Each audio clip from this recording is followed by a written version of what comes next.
we have the back plane. Probably won't be using this. Little quick installation guide. Little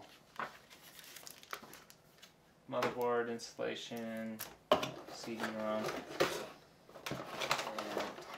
And here we go, the little device. Comes with a few SATA cables, Wi-Fi antennas,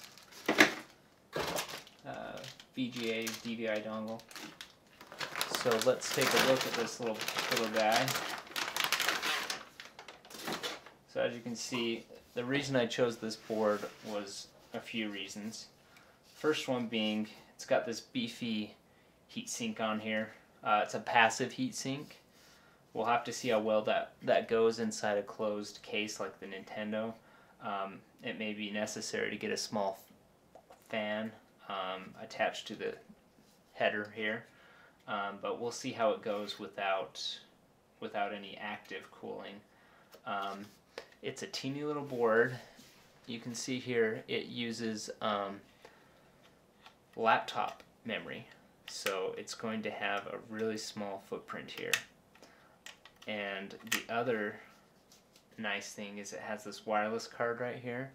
But what I intend to do is, this is actually a mini PCIe port. I'm going to see if I can pop that wireless LAN card out and install a miniature SSD into this little slot here. So what that will let me do is not have to have room for a hard drive inside this little Nintendo case. I can just use a real small SSD on right on the main board. So I'll have my memory, hard drive, processor, everything all on board, including the power supply, which will be right here. So it's going to be incredibly small, no little pieces to be flopping around inside the case in addition to the motherboard. So the motherboard will just have some secure mounting and everything will mount to the motherboard.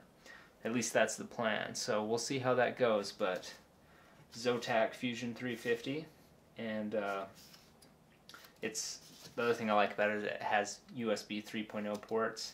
It's got DisplayPort, HDMI, DVI, which converts to VGA, and you'll see here the wireless connectors stick out a little bit. It may be necessary to, since I'm removing the card anyways, just take those off so that reduces the profile even further. So we'll see how that goes once I get more parts in. I'm still waiting on a few things, and then we'll take it from there, and I'll start opening up the old Nintendo and seeing if I can make some room for all this stuff. So I just wanted to show you a few things with this little Pico PSU. This motherboard doesn't require a 4-pin adapter, so what I can actually do is reduce my cabling inside the system even further by just popping the little 4-pin connector out. And also, if that SSD on the mini PCI port works out okay, I won't need any auxiliary ports, so I can also pop the SATA and Molex off, which will leave me with this being the only thing powering the entire board.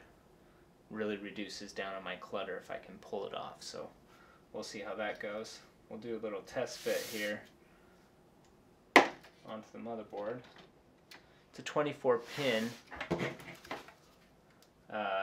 slot, but 20-pin power supplies actual power 24-pin slots, as long as they don't use more power than is necessary. So let's pop that on.